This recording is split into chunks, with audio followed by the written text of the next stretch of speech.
আসসালামু আলাইকুম, স্বাগত জানাচ্ছি চ্যানেল আই সংবাদে। সংবাদ কক্ষে আপনাদের সাথে আছি আমি প্রিয়াঙ্কা। বিস্তারিত সংবাদের শুরুতেই জানিয়ে দিচ্ছি ফ্রেশ প্রিমিয়াম টি সংবাদ শিরোনাম। ইরানের প্রেসিডেন্ট ইব্রাহিম রাইসি ও পররাষ্ট্রমন্ত্রী আব্দুল্লাহিয়ান হেলিকপ্টার বিধ্বস্ত হয়ে নিহত, বিশ্ব নেতাদের শোক।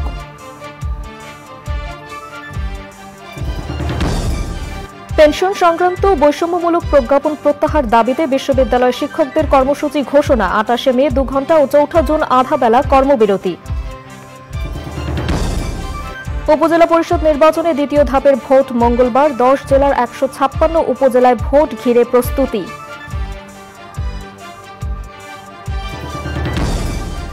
এবং ভারতে লোকসভা নির্বাচনের 5ম ধাপে ভোট গ্রহণ চলছে। 6 রাজ্য ও কেন্দ্রশাসিত 2 অঞ্চলের 49 আসনের লড়াইয়ে হেভিওয়েট ও তারকা প্রার্থীরা।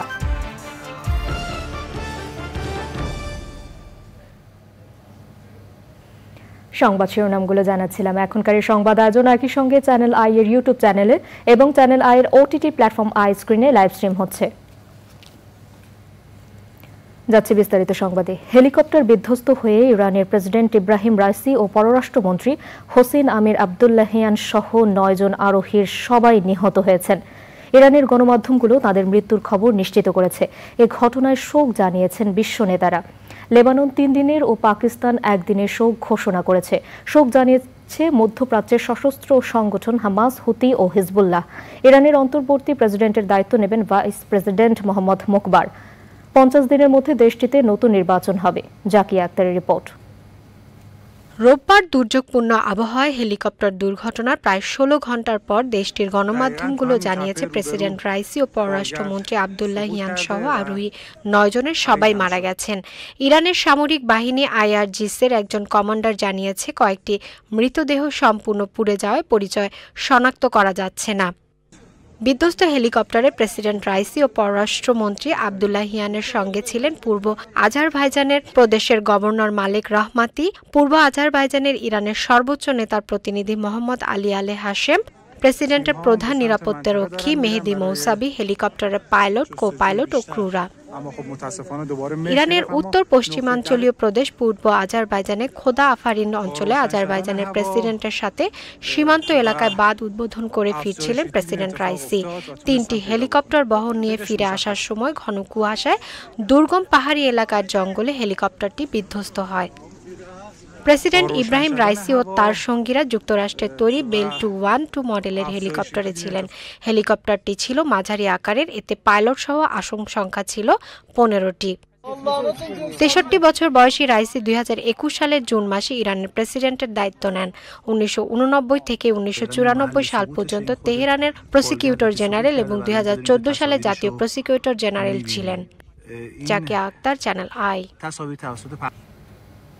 মন্ত্রিসভার নিয়মিত বৈঠক হয়েছে প্রধানমন্ত্রীর কার্যালয়ে। প্রধানমন্ত্রী শেখ হাসিনার সভাপতিত্বে বৈঠকে মন্ত্রিসভার সদস্য, বিভিন্ন মন্ত্রণালয় ও বিভাগের সচিবরা ছিলেন। বৈঠকে সরকারের বিভিন্ন নীতি নির্ধারণী বিষয় নিয়ে আলোচনা হয়েছে। বৈঠক নিয়ে সচিবালয়ে মন্ত্রিপরিষদ সচিব ব্রিফ করবেন বলে জানা গেছে।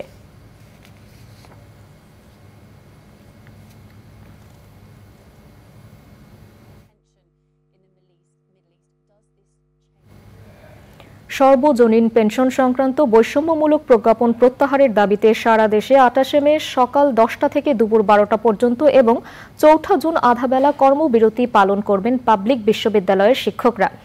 দাবি মানা না হলে কঠোর কর্মসূচির হুঁশিয়ারি দিয়ে তারা বলেছেন, প্রত্যয় স্কিমের নামে বৈষম্য তৈরি করে বিশ্ববিদ্যালয়গুলোকে কেউ অস্থিতিশীল করতে চায় কিনা সেটি খতিয়ে দেখতে হবে। নাজিব বেগের রিপোর্ট। প্রজ্ঞাপনের মাধ্যমে চলতি বছর স্বশাসিত, স্বায়ত্তশাসিত ও রাষ্ট্রায়ত্ত এবং এর অধীনে থাকা প্রতিষ্ঠানগুলোকে সর্বজনীন পেনশনের প্রত্যয় স্কিমের অন্তর্ভুক্ত করা হয়। 1 জুলাই থেকে নিয়োগ পাওয়া বিশ্ববিদ্যালয়ের শিক্ষকরা এর আওতাভুক্ত হবেন।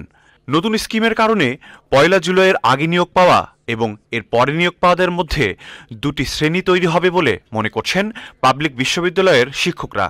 বর্তমান ব্যবস্থায় পেনশন বাবদ অর্থ কাটা না হলেও নতুন স্কিমে মূল বেতনের 10% কাটার বিধান রয়েছে।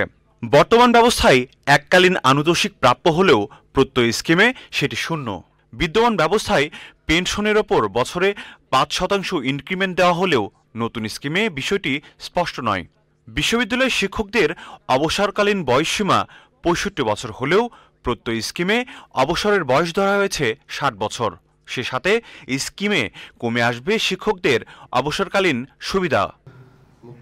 সকালে ঢাকা বিশ্ববিদ্যালয় ক্লাবে আয়োজিত বাংলাদেশ বিশ্ববিদ্যালয় শিক্ষক সমিতি ফেডারেশনের সংবাদ সম্মেলনে বলা হয়, প্রত্যয় স্কিমের কারণে শিক্ষকতা পেশায় আসার আগ্রহ হারাবেন মেধাবীরা। এই যে বৈষম্য সৃষ্টি হয়েছে অর্থনৈতিকভাবে এবং সামাজিকভাবে, এতে মেধাবী ছাত্ররা এদিকে আকর্ষণ হবে, এতে লুজার হয়ে যাবে দেশ ও জাতি। সব দক্ষ গ্রাজুয়েট তৈরি হবে। আলোচনা ছাড়াই এমন সিদ্ধান্তকে উদ্দেশ্য প্রণোদিত মনে করছেন তারা। বৈষম্যমূলক প্রজ্ঞাপন বাতিলের দাবিতে কর্মসূচিও দিয়েছেন তারা। কাদের লাভ বিশ্ববিদ্যালয়কে অস্থিতিশীল করলে কেউ কি উদ্দেশ্য প্রণোদিতভাবে অস্থিতিশীল করতে চান কিনা সেটি নিশ্চয়ই বর্তমান সরকার খতিয়ে দেখবেন। 28 মে 2024 তারিখে মঙ্গলবার সারা দেশে বাংলাদেশ পাবলিক বিশ্ববিদ্যালয় সমূহের শিক্ষকরা একযোগে সকাল 10টা থেকে 12টার ভিতর 2 ঘন্টার কর্মবিরতি পালন করবে। পরীক্ষাসমূহ কর্মবিরতির আওতামুক্ত থাকবে।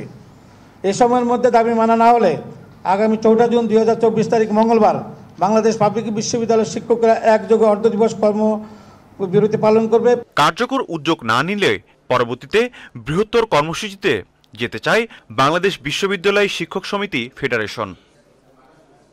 নাজিব বেগ, চ্যানেল আই, ঢাকা।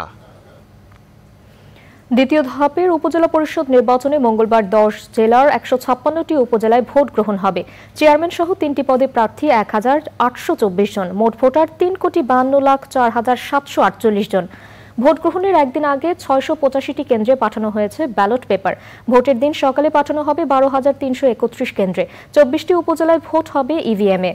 ভোট কেন্দ্রে মোবাইল ও স্ট্রাইকিং ফোর্স হিসেবে প্রায় 2 লাখ আনসার সদস্য মোতায়েন করা হবে। দ্বিতীয় দফার উপজেলা ভোটে কুমিল্লা আদর্শ নগর এবং রাউজান উপজেলার সব পদে বিনা প্রতিদ্বন্দ্বিতায় সবাই নির্বাচিত হয়েছেন। ভোটের পরিবেশ না থাকায় বান্দরবানের রুমা উপজেলার ভোট স্থগিত করেছে নির্বাচন কমিশন। একই সাথে মামলা ও মৃত্যুজনিত কারণে 3 উপজেলার ভোট স্থগিত করেছে ইসি। ভারতে লোকসভা নির্বাচনের 5ম ধাপে ভোট গ্রহণ চলছে। 6টি রাজ্য এবং 2টি কেন্দ্রশাসিত অঞ্চলের মোট 49টি আসনে চলছে ভোটের লড়াই। এই ধাপে নির্বাচনের নজর থাকবে বেশ কয়েকটি আসনে। এর মধ্যে উত্তরপ্রদেশের আমেথি আসনে মূল প্রতিদ্বন্দ্বী বিজেপির স্মৃতি ইরানি ও কংগ্রেসের কিশোরী লাল শর্মা। ওই রাজ্যের রায়বারেলি আসনের দিকেও নজর সবার। ওই কেন্দ্রে কংগ্রেস প্রার্থী রাহুল গান্ধী। লখনৌ আসনে বিজেপি প্রার্থী প্রতিরক্ষা মন্ত্রী রাজনাথ সিং এর দিকেও থাকছে চোখ। পশ্চিমবঙ্গে এই ধাপে কয়েকজন তারকা ও হেভিওয়েট প্রার্থীর ভাগ্য নির্ধারণ হচ্ছে। হুগলি আসনে লড়ছেন অভিনেত্রী লকেট চট্টোপাধ্যায়, রচনা বন্দ্যোপাধ্যায় ও মনোদীপ ঘোষ। শ্রীরামপুর আসনে লড়ছেন তৃণমূলের হেভিওয়েট প্রার্থী কল্যাণ বন্দ্যোপাধ্যায়, সিপিএম এর দীপশিতা ধর ও বিজেপির কবির শঙ্কর বসু। স্থানীয় সময় সন্ধ্যা 6টা পর্যন্ত ভোট গ্রহণ চলবে। ভারতে এবার লোকসভা নির্বাচনের 7 দফায় ভোট হচ্ছে। ফল ঘোষণা করা হবে 4 জুন।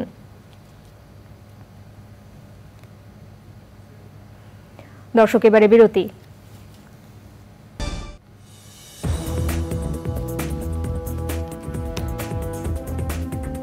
ফিরে এলাম বিরতির পর।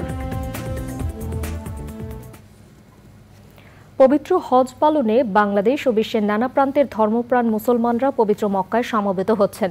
বেসরকারি 2টি ট্রাভেল এজেন্সির 523 জন যাত্রীর পবিত্র হজ পালনের সংশয় দেখা দেওয়ার ঘটনায় ব্যবস্থা নেওয়া হবে বলে জানিয়েছে হাব। একজন নারী হজযাত্রী জেদ্দা এয়ারপোর্টে 3 লাগেজ ভর্তি জর্দা পাচার করার সময় ধরা পড়ার ঘটনায় বাংলাদেশকে সতর্ক করা হলেও হজযাত্রী পাঠানোয় শীর্ষে থাকায় সৌদি হজ মন্ত্রণালয় বাংলাদেশের প্রশংসা করেছে। মক্কা থেকে জানাচ্ছেন MY আলাউদ্দিন। হজযাত্রীদের জন্য প্রস্তুত করা হচ্ছে মিনা, মুজদালিফা ও আরাফা ময়দান। বিশ্বের অন্যান্য দেশের চেয়ে বাংলাদেশ থেকে সর্বোচ্চ সংখ্যক হজযাত্রী মক্কায় পৌঁছেছেন। মিনা, আরাফা, মুজদালিফার আমাদের বেসরকারি এজেন্সির হাজি সহ আমাদের সকল হাজির তাঁবু আমরা বুঝে পেয়েছি। এখন তাঁবুতে প্রস্তুতিমূলক কাজ শুরু হবে। সার্ভিস কোম্পানি যারা আছে তারা সেখানে সার্বিক প্রস্তুতি গ্রহণ করবেন। হজযাত্রীদের সেবার জন্য আমরা এই পর্যন্ত 437 জন হজকর্মী নিয়োগ দিয়েছি, যারা মক্কা, মদিনা এবং জেদ্দা এয়ারপোর্টে হজযাত্রীদের সেবা দিবেন। সার্বিক হজ ব্যবস্থাপনায় সন্তোষ প্রকাশ করেছেন আগত হজযাত্রীরা। সৌদি আরব সরকার মক্কা এবং মদিনা যে সুন্দর পরিবেশ, যে ব্যবস্থাপনা তাদের সত্যি অসাধারণ। তো ইনশাল্লাহ সবার জন্য দোয়া করি, সবাই যেন আমাদের জন্য দোয়া করে, দেশ যেন শান্তিতে থাকে সেটাই কামনা করি। মক্কাতে বাসা কাছেই পাইছি।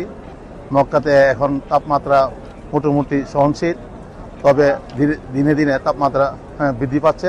বাংলাদেশের দুটি বেসরকারি ট্রাভেল এজেন্সির 523 জন হজযাত্রীর হজ পালনে অনিশ্চয়তা তৈরি হওয়ার ঘটনায় ওই এজেন্সিগুলোর বিরুদ্ধে ব্যবস্থা নেওয়া হবে বলে জানিয়েছেন হাব। তথ্য অনুযায়ী তারা কিন্তু মূলত তারা মালিক নয়, তারা হয়তো এই এজেন্সিগুলোর নামে তারা মালিক সেজেছে এবং সিডির মধ্যে আছে, সেজে তারা হাজিদের থেকে এই টাকাগুলো নিয়ে গেছে। এটা গভর্নমেন্ট, বাংলাদেশ সরকার, ধর্ম মন্ত্রণালয় তাদের বিরুদ্ধে ব্যবস্থা নিচ্ছেন এবং আমরাও যারাই যে কোনো লোকে হজযাত্রীদের সঙ্গে প্রতারণা করবে, হজযাত্রীদের হজ ব্যবস্থানে বিশৃঙ্খল করবে, তাদেরকে আইন তদন্ত করে আইনের আওতায় নিয়ে আসা, শাস্তি দেওয়া আমরা হাবের পক্ষ থেকে সকল ধরনের আমরা সহযোগিতা করব। সুষ্ঠু হজ ব্যবস্থাপনায় বাংলাদেশ সরকারের আন্তরিকতা থাকলেও গুটি কয়েক ট্রাভেল এজেন্সি, কয়েকজন গ্রুপ লিডারের কারণে প্রতিবারই প্রশ্নের সম্মুখীন হচ্ছে পুরো হজ ব্যবস্থাপনা। সংশ্লিষ্টরা বলছেন, এসব ট্রাভেল এজেন্সি গ্রুপ লিডারদেরকে দ্রুত আইনের আওতায় এনে বিচার না করা গেলে ভবিষ্যতেও এই প্রশ্নের সম্মুখীন হতে হবে বাংলাদেশকে। সৌদি আরব থেকে MY আলাউদ্দিন, চ্যানেল আই। এবারে নিটোল টাটা কৃষি সংবাদ।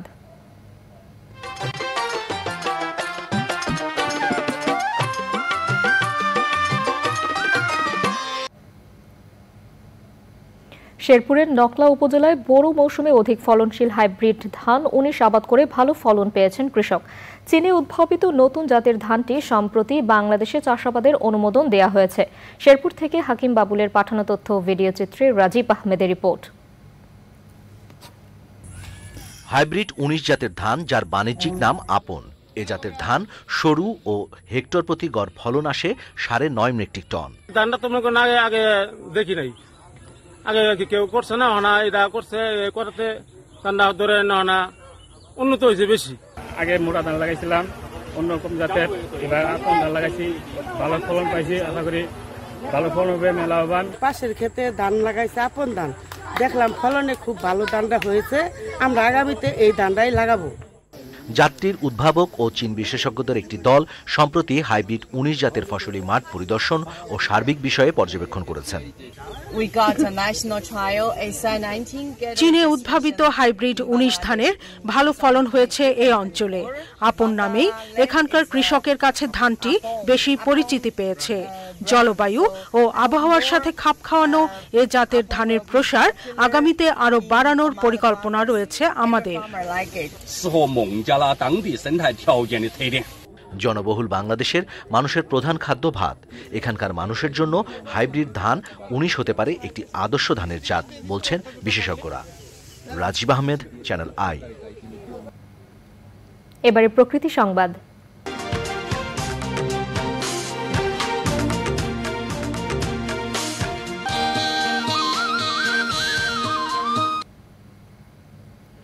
নেত্রকোনায় মহাবিপন্ন প্রজাতির বনরুই উদ্ধার করা হয়েছে। পরে বন্যপ্রাণী অপরাধ দমন ইউনিটের কাছে হস্তান্তর করেছে পরিবেশ ও বন্যপ্রাণী রক্ষায় স্বেচ্ছাসেবী সংগঠন save the animals of Susang.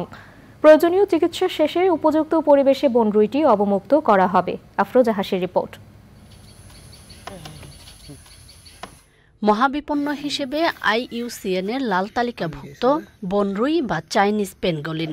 সারা শরীরে রুই মাছের মতো আঁশ থাকায় বনরুই নামে পরিচিত এই প্রাণী। গহীন বনে 10 থেকে 15 ফুট গভীর সুড়ঙ্গ করে বসবাস করে বনরুই।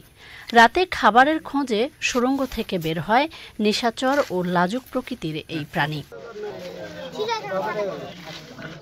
নেত্রকোনার কলমাকান্দার পাহাড়ি সীমান্তবর্তী গ্রাম কচুগড়ার বাবুল মিয়ার বাড়ির পাশে পুকুরের প্লাস্টিক জালের সাথে জড়িয়ে যায় বিরল প্রজাতির বনরুই। সামাজিক যোগাযোগ মাধ্যমে খবরটি ছড়িয়ে পড়লে প্রাণীটিকে উদ্ধার করে স্বেচ্ছাসেবক সংগঠন save the animals of Susang. আগারগাঁওয়ের যে যারা দুজন অফিসার আজকে এই প্রাণীটিকে প্রয়োজনীয় চিকিৎসা শেষে এর যে যথাযথ স্থান, সেই যথাযথ স্থানেই কিন্তু এই প্রাণীটিকে তারা অবমুক্ত করবেন। কাতলা মাছের আঁচলার মতন বড় বড় এরকম জিনিস আজব জিনিস তো আর আমরা দেখছি না। আমি আর দেখি নাই, এই জীবনের প্রথম দেখলাম। এইসব এলাকায় এইসব প্রাণী কখনো দেখিই নেই। পরিবেশ এবং বন্যপ্রাণী রক্ষায় আমরা সবাই যেন সহযোগিতা করি। সেভ দ্য অ্যানিমাল শোষণ আমাদেরকে যেভাবে সহযোগিতা করছে বন্যপ্রাণী উদ্ধারের ব্যাপারে বিভিন্নভাবে ব্যাপক সহযোগিতা। পরে বন্যপ্রাণী অপরাধ দমন ইউনিটের কাছে বনরুইটি হস্তান্তর করা হয়। ভেটেরিনারি সার্জন দেখাবো যে সম্পূর্ণ সুস্থ আছে কিনা, দেখানোর পরে এর যে পরিবেশে যেভাবে ভালো থাকে, এর যে পরিবেশ, এর যে আবাসস্থল, এর যে সবকিছু মিলিয়ে এটার আমরা যে পরিবেশে রাখা দরকার আমরা সেই পরিবেশে রাখা সমস্ত। সীমান্তবর্তী এই অঞ্চলে প্রায় সময় বিভিন্ন বন্যপ্রাণীর দেখা মিলে। জীববৈচিত্র্য রক্ষায় সবাইকে সচেতন হওয়ার আহ্বান সংশ্লিষ্টদের। আফরোজা হাসি, প্রকৃতি ও জীবন ডেস্ক, চ্যানেল আই।